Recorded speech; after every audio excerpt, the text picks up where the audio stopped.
Ketika dunia sepak bola bercerita tentang pemain berbakat, nama-nama seperti Ronaldinho, Cristiano Ronaldo, Lionel Messi, dan Zidane selalu muncul di urutan teratas.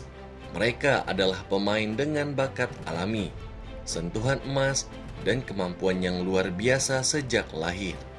Namun, tidak semua legenda lahir dari bakat. Ada legenda yang lahir dari kerja keras, dari disiplin, dari pengorbanan, dari ketekunan, dan dari keyakinan untuk menjadi lebih baik setiap hari tanpa henti. Inilah kisah tentang seorang anak bernama Frank James Lampard. Anak yang divonis tidak akan menjadi apa-apa. Anak yang pernah diragukan oleh fans klubnya sendiri. Anak yang dianggap hanya numpang nama keluarga. Namun anak itu tumbuh menjadi gelandang tersubur dalam sejarah Premier League. Tumbuh menjadi legenda terbesar Chelsea. Dan tumbuh menjadi simbol profesionalisme, kecerdasan, dan mental juara. Ini adalah tentang perjalanan luar biasa Frank Lampard. Perjalanan dari tanah Romford menuju puncak dunia sepak bola.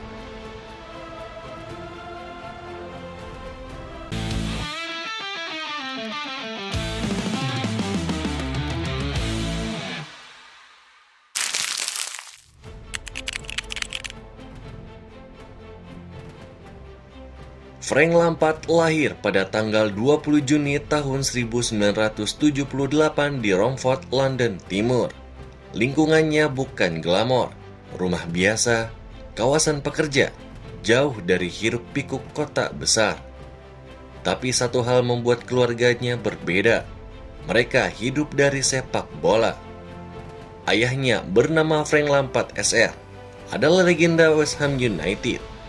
Paman sekaligus ayah baptisnya bernama Harry Redknapp, adalah sosok pelatih jenius Premier League. Namun anehnya, meski lahir dari keluarga sepak bola, Lampard kecil justru tidak memiliki bakat mencolok. Ia canggung, gerakannya lambat, tubuhnya kurus, dan tidak punya talenta eksplosif seperti pemain muda berbakat lainnya. Tetapi ia punya sesuatu yang jauh lebih penting, obsesi untuk menjadi terbaik. Di usia remajanya, Lampard bergabung dengan Akademi West Ham. Namun, masalah baru pun muncul. Ia dianggap nepotisme. Fans pun mencemoohnya, media meremehkannya. Pemain akademi lain pun memandang sinis. Bahkan dalam sebuah konferensi pers legendaris, seorang fans West Ham pun mengkritik Lampard muda secara langsung. Dia tidak cukup bagus, dia hanya dimainkan karena pamannya pelatih. Harry Redknapp membela keponakannya, namun Lampard tahu, ia hanya bisa membuktikan segala keraguan itu di lapangan.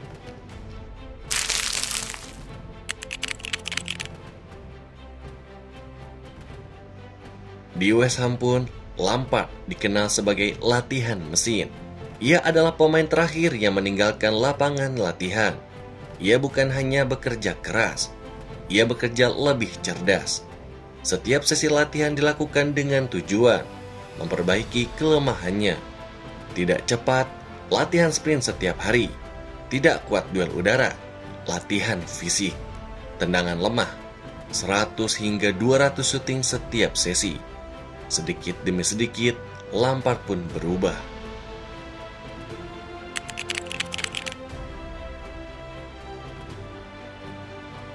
Generasi Akademi West Ham saat itu saat emas. Ada Rio Ferdinand, Joko, Michael Carrick, dan Frank Lampard. Namun Lampard yang paling sering diremehkan. Ia tidak selembut Carrick, tidak seatletis Rio, dan tidak semagic Joko. Tapi ia punya sesuatu yang tidak dimiliki siapapun, kehausan untuk membuktikan diri. Pada tahun 1997, Lampard mengalami cedera patah kaki yang serius. Banyak yang mengira karirnya akan hancur. Namun Lampard menggunakan masa pemulihan sebagai alasan untuk latihan lebih keras lagi. Ia kembali ke lapangan dengan stamina lebih baik, tubuh lebih kuat, dan mental baja. Pada tahun 2001, konflik internal di West Ham pun terjadi. Ada masalah kontrak dan keinginan Lampard untuk berkembang membuatnya mengambil keputusan yang berat. Ia pun meninggalkan klub masa kecilnya. Fans pun kecewa. Media mengkritik. Namun Lampard pun tahu, ia harus pergi untuk mencapai sesuatu yang lebih besar. Dan takdir membawanya ke sebuah klub yang akan mengubah hidupnya selamanya, Chelsea Football Club.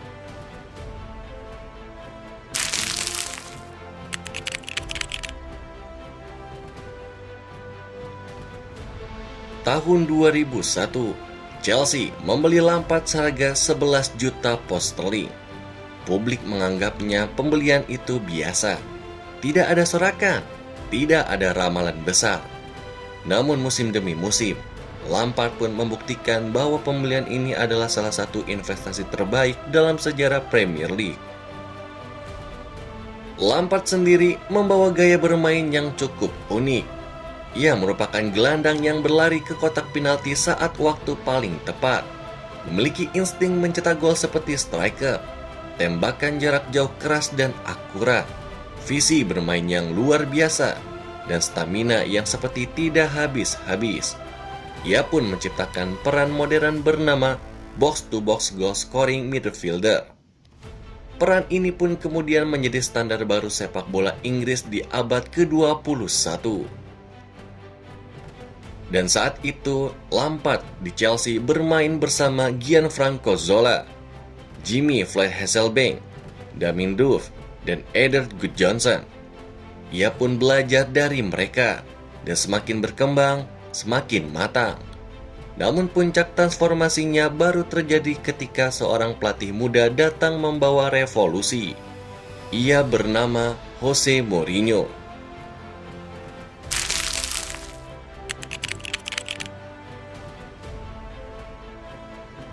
Jose Mourinho datang ke Chelsea pada tahun 2004. Dalam konferensi persnya, ia pun berkata, "Saya special one." Namun lebih dari itu, Mourinho memiliki mata tajam untuk melihat potensi pemainnya. Dan di Lampard, ia melihat sesuatu yang berbeda. Frank adalah pemain paling cerdas yang pernah bekerja dengan saya. Ketika di Chelsea, Mourinho pun memberikan Lampard peran bebas di lini tengah, instruksi timing masuk kotak penalti, kebebasan melepas tembakan, tanggung jawab sebagai pemimpin, kepercayaan tanpa batas. Lampard pun kini berubah dari gelandang bagus menjadi gelandang terbaik di dunia. Chelsea menciptakan trio gelandang terbaik di Premier League. Saat itu ada Claude Makelele, Michael Essien, dan Frank Lampard. Makelele sebagai benteng pertahanan, Essien tenaga dan kekuatan, dan Lampard otak dan gol. Trio ini pun membawa Chelsea meraih Premier League tahun 2004-2005, Premier League 2005-2006, rekor defensif terbaik IPL sepanjang masa, dan sejumlah gelar piala domestik. Dan Lampard menjadi jantung permainan Chelsea. Media kala itu sering memperdebatkan siapa gelandang Inggris terbaik, Steven Gerrard atau Frank Lampard. Keduanya hebat, namun masalahnya mereka tidak pernah klik bersama di timnas. Namun bagi fans Chelsea, Lampard adalah raja. Bagi fans Liverpool, Gerrard adalah ikon. Namun sejarah pun mencatatkan, dalam statistik mencetak gol, Lampard jauh lebih unggul.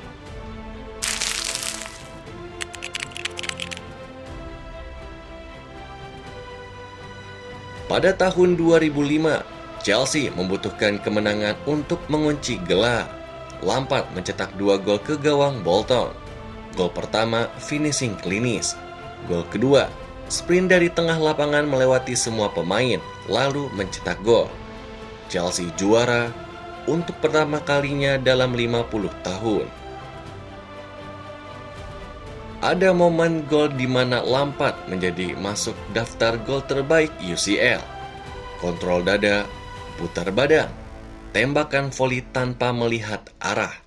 Bola meluncur ke tiang jauh, stadion meledak. Kala itu melawan Bayern Munchen di tahun 2005. Lalu ada kejadian gol di mana saat Liga Champions tahun 2008 melawan Liverpool. Di tengah duka karena ibunya meninggal dunia, Lampard mencetak penalti yang sangat emosional. Ia menunjuk ke langit, air mata mengalir. Ini bukan sekedar gol, ini adalah bukti kekuatan mental seorang legenda. Dan musim paling fenomenal bagi Lampard, ia menciptakan 27 gol dan 17 assist, angka yang bahkan tidak dicapai sebagian besar striker di liga. Ada momen final Liga Champions pada tahun 2012. Di final itu, Lampard menjadi seorang kapten. Ia bermain sebagai pemimpin, sebagai mentor, dan sebagai penjaga mental tim. Ketika Drogba mencetak gol tandukan dramatis, ketika penalti Bayern pun gagal, ketika Chelsea menjadi juara Eropa untuk pertama kalinya, Lampard ada di sana sebagai simbol, sebagai legenda.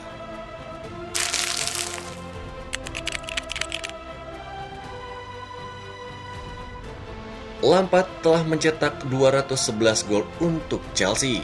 Ia menjadi top skor sepanjang masa klub melebihi Drogba, Zola, maupun Hasselbank. Dan ia melakukannya sebagai gelandang.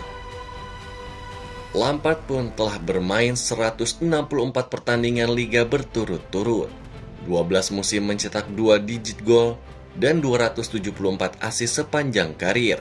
Statistik ini pun membuatnya masuk pembahasan gelandang terbaik di EPL.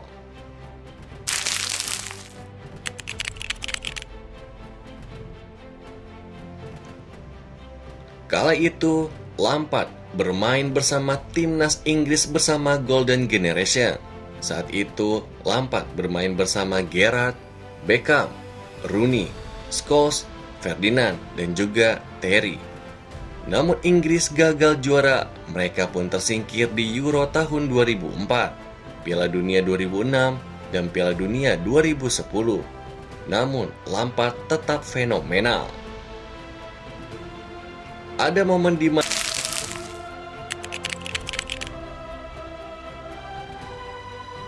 Lalu ada momen menyedihkan di mana kepergiannya dari Chelsea. Ketika kontraknya habis, Chelsea tidak memperpanjangnya. Fans sedih dan Stamford Bridge pun menangis. Lampard pun ketika itu bergabung ke Manchester City dan mencetak gol ke gawang Chelsea dalam debutnya. Ia tidak selebrasi, ia menunduk, meminta maaf, namun fans Chelsea tetap mencintainya. Setelah pindah dari Manchester City, ia pun pindah ke New York City. Lampard pindah ke Amerika.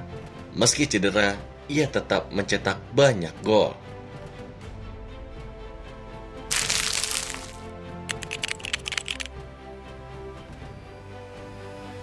Saat Lampard memutuskan untuk gantung sepatu, ia pun melanjutkan karirnya sebagai pelatih. Derby County adalah klub yang dimana ia mampu membawa klub kecil tersebut ke final playoff championship dan mengorbitkan Mason Mount. Lalu di tahun 2019, Chelsea merekrut Lampard sebagai pelatih baru. Lampard pun mengambil alih Chelsea saat transfer ban. Ia mengorbitkan Mason Mount, Reece James, Tammy Abraham, dan Fikayo Tomori, generasi yang menjadi tulang punggung Chelsea hari ini. Dan di tahun 2021, Lampard pun didepak dari kursi pelatih Chelsea. Lalu Everton pun meminang Lampard sebagai pelatih baru mereka. Lampard pun memberikan prestasi yang baik. Ia menyelamatkan Everton dari degradasi secara dramatis, sebuah kisah heroik.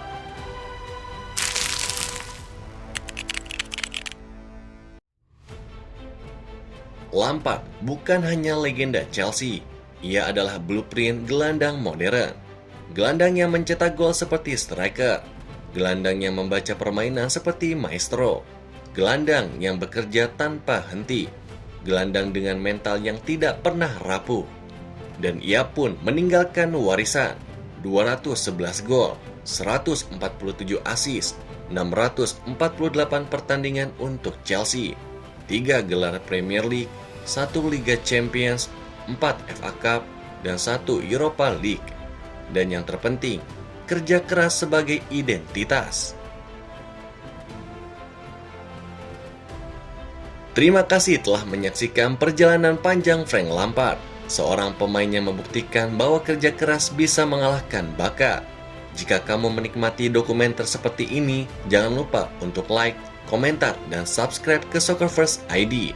Dukunganmu membuat kami semakin semangat membuat dokumenter legendaris lainnya. Sampai jumpa di video berikutnya hanya di Soccer First ID.